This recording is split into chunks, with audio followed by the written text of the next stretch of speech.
Гүлжихан Рафетке: Первин деген өзі қандай әйел? Мен саған сұрақ қойдым, неге үндемейсің? Ол да ана, біз де ата-анамыз, сөйлесуіміз керек қой. Біздің ұлымыздың психологиялық ауытқуы бар, соны айтуымыз керек қой оған. Рафет: міне, Музо үйге келемін деп жазды дейді. Налянның ас үйге кеткені сол еді, оның апасы да оның артынан барады. Әлгі оңбаған шофер саған мәселе тауып берді, суретті Рафет мырзаға көрсетті. Қалғандарынан не істейтін Құдай білсін. Налян: ол бар болғаны маған көмектесті. Хайри магнолия ағашына келеді. Ол Налянға қажетті заттарды теріп жүреді. Налян иіс суды алып өзіне жағып күні бойы Хайриді ойлап жүреді. Фарида үйге келіп Такодан: әлгі шофер қайда? Тако: қай шоферді айтып тұрсыз? Әрине, Хайриді айтып тұрмын. Ол кетіп қалды. Қайда кетті? Ол қайда кететінін айтпады. Көрсең оны айт, екеуміз сөйлесуіміз керек дейді. Хайри қонақ бөлмесінде Рафетпен нарды ойнап отырады. Гүлжихан Рафетке: қазір нарды ойнайтын уақыт па? Баламыз қайда, ол әлі келген жоқ. Рафет: ол келемін деді, несіне уайымдайсың? Рафет Фаридаға: кәне Фарида ханым, бірге нарды ойнайық. Жоқ, қажет емес, мен ойнамаймын. Музо келді деп ойласа, оның жездесі келеді. Сен мұнда не істеп жүрсің? Музо маңызды әңгіме бар дегеннен кейін келдім дейді.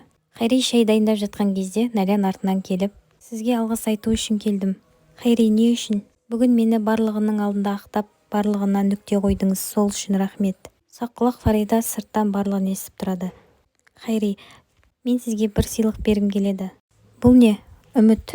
Айтайын дегенім магнолия ағашынан ғой, сіз оны көрген кезде күлгеніңізді қалаймын. Мен сіздің күлкіңіз үшін барлығына дайынмын. Налян ұялып, жымиып кетіп қалады. Хайри сені Фарида ханым іздеп жүр. Хайри: керек адам өзі мені тауып алсын дейді. Мен ешкімді артынан іздемеймін деп Хайри кетіп қалады. Музо мен Пера үйге келеді. Қорықпа, мен сенің қасыңдамын. Тек маған сен. Музо Хайриге көлікті орнына қой деп кілтті беріп жібереді. Артынан Фарида барып оны күтіп тұрады. Налян Музоны қарсы алып алады. Сендерді көргеніме қуаныштымын, отбасымыз көрсе қуанатын болды. Налян Фариданы сырттан көріп, ол не істеп тұр екен деп артынан барады. Музо: балам, келдің бе? Музо: мен сіздерге айтар жаңалығым бар. Мен Пераға үйленемін. Балам, асықпа, бұны ат үсті қабылдайтын шешім емес. Налян Фариданы сыртта аңдып тұрады. Сен фото туралы барлығын алдай алатын шығарсың, бірақ мені алдай алмайсың. Мен сенің не қалайтыныңды білемін. Қандай жиіркеніштісің. Менің қызыма ағашты, сыйлықтарды сыйлайтын шығарсың. Бірақ мен тұрғанда оған жол бермеймін. Таңертең барып Рафетке: мұнда жұмыс істемеймін, қыстағыма ораламын деп айтасың. Мені түсіндің бе? Жауап бер. Ертең таңертең бұл жерден кететін бол. Көзіңді құрт. Магнолия ағашын қалай құрттым, мен сені де солай құртамын. Түсіндің бе деп оның қолын шымшыған кезде Хайри: жетер енді. Біріншіден, мен ешкімді алдаған жоқпын. Екіншіден, мен сізбен сыйластықпен сөйлесіп жүрмін. Не айтсаңыз да не істесеңіз де үндемедім. Бірақ біліңіз, бұны қорыққаннан емес, керісінше сіз менен қорқыңыз деп Хайри кетіп қалады. Фарида Налянды көріп: сен мұнда не істеп жүрсің? Кәне, отбасыңа бар.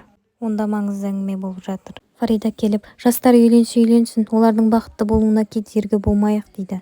Әке, тыңдаңыз, біз тойға дайындалуымыз керек. Рафет: жарайды, сенің шешіміңді өзгерте алмайды екенбіз. Музо: кеттік Пера. Гүлжихан: Музо, құдай үшін бұлай кетіп қалмашы, деп Гүлжихан жылап қалады. Жанна Седатқа: мен сені сағындым, маған келші деп сообщение жазып жібереді. Седат: менің мазамды алма деп сообщение жазады. Жанна: мені білмейді екенсің деп үйіне қоңырау шалады. Сіз кімсіз дегенде Махмуд ағаның көмекшісімін деп айт, деп тұтқаны Седатқа береді. Көрдің бе Седат, менің бұл бірінші қадамым. Менің үйіме келесің. Естіп тұрсың ба мені? Саған 1 сағат уақыт беремін. Келмесең менің не істейтінімді білесің. Болмаса мен саған келіп барлық шындықты айтамын. Седат білдірмегенсіп: жарайды, мен қазір келемін деп тұтқаны қояды. Налянды сыртқа ертіп: менің шұғыл жұмысым болып қалды. Менің үйден шығып кетуіме тек сен ғана көмектесе аласың, білесің ғой, әкем маған сенбейді. Налян: жарайды, онда шұғыл жұмыс болса бара бер, өзім реттеймін дейді. Фарида Налянның артынан келіп: күйеуің қайда кетіп бара жатыр? Ол маған жұмыстарым бар деді. Ал сен соған сеніп қалдың ба? Мынандай уақытта ол қандай жұмыс? Бос сөзді айтпай, кәне бөлмеңе бар, сонда күйеуіңді күт дейді. Жанна тамақ әзірлеп үйінде Седатты күтіп отырады. Седат есікті қағып келеді. мен сені күттім, кәне ішке кір. Седат бірден Жаннаға: сенің есің дұрыс па, мен осындай әңгімелеріңнен шаршадым. Мені жайыма қалдыр деп айт, саған қанша рет қайталадым. Бүгін саған соңғы рет келіп тұрмын. Жанна: соңғы рет дейсің бе? Онда кет бар. Маған да керек емес, кәне кет бар менің үйімнен.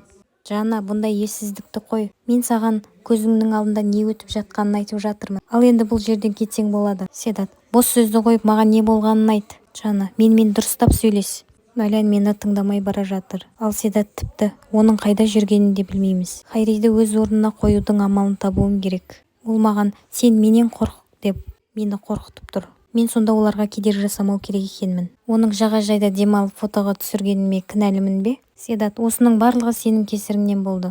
Егер бұл Налянды түсіру үшін жасалған болса, онда бұдан бас тарт. Одан түк шықпайды. Сен Налян туралы шындықтың ешқайсысын білмейсің. Оның кім екенін де. Налян Фариданың қызы емес, немересі. Седат, күлкімді келтірмеші, не сандырақтап тұрсың? Мені тағы алдап тұрсың. Қаласаң әкеме хабарлас, барлық документті көрсетейін, дәлелді. Әйелің сені алдап жүр. Седат, таңғалып тұрмын, өзім де күмәнданып едім олардың жас айырмашылығынан. Селин, әке, мені шақырттыңыз ба? Иә, кір. Селин, енді не істейміз? Рафет, мен әлі ешнәрсе ойламадым. Әке, сені Первин алаңдатып тұр ма? Рафет ашуланып, мен саған қайталай беруден шаршадым. Одан да Такон шақыр, нарды ойнаймыз деп. Қазір нарды ойнайтын уақыт па? Жарайды деп Селин кетіп қалады. Пера Музоға, қалайсың? Уайымдама, менде барлығы жақсы. Олар бізге қарсы болсын болмасын, мен саған үйленемін. Маған сен ешкім бізге кедергі жасай алмайды деп оның бетінен сүйеді. Хайри, мен нарды ойнап, әке, сыртта тоңып қалатын болдыңыз. Жоқ, тоңбаймын. Хайри, мені күте тұрыңыз. Хайри, қайда бара жатырсың? Отырмын да. Жоқ, қазір келемін деп Хайри кетіп қалады. Күн суық, ауырып қалып жүрерсіз деп оның үстіне күртеше жамылдырады. Седат екеуін сыртта көріп, іштей қызғанып тұрады. Екеуін жақсы әңгімелесіп тұрған кезде Седат сөйлесуіміз керек дейді. Әкесі мән бермегеннен кейін Седат кейін сөйлесеміз деп кетіп қалады. Налян Седатқа, жұмысың қалай болды, бітті ме? Седат, иә, бітті. Апаң сені қанша жасыңда босандың дейді. Бұл өзі қандай біртүрлі сұрақ, мен сенен үйтіп сұраған жоқпын ғой. Музоны қанша жаста туды, сені қанша жаста туды деп сұраған жоқпын. Сен сонда менің сұрақ қойма тыйым саласың ба?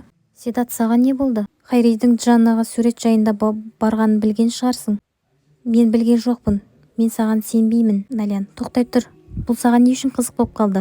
Сен де Джаннамен кездескен жоқсың ба? Біз әрқашан Джаннамен сөйлескен кезінде ұрысамыз. Фарида сөмкесінен дәрісін алып Хайриге жақсылық сабақ беремін дейді. Сырттан Налянның айқайлағанын естіп, Седат, ол Джаннаға келетінде ол кім еді? Сен есіңнен ауысыпсың. Хайри мені құтқарды. Мені суретке түсірген үшін Джаннаға ашуланудың орнына маған ашуланып тұрсың. Седат, жетер енді, Хайриді жақтауыңды қой, деп екеуі қатты ұрсып кетіп қалады. Фарида Седаттың артынан келіп, сен қайда болдың? Ертегілеріңді еститін мен емеспін, шыныңды айт дейді. Сен маған Джанна мен Хайри туралы айт. Сіз бізді естідіңіз бе? Налян менен көп нәрсені жасырады. Сонда не жасырып тұр? Мен шаршап тұрмын, кеттім дегенде оның қолынан ұстап қал. Сен қызымды кінәламай өзіңе қарап ал. Седат, жетер енді.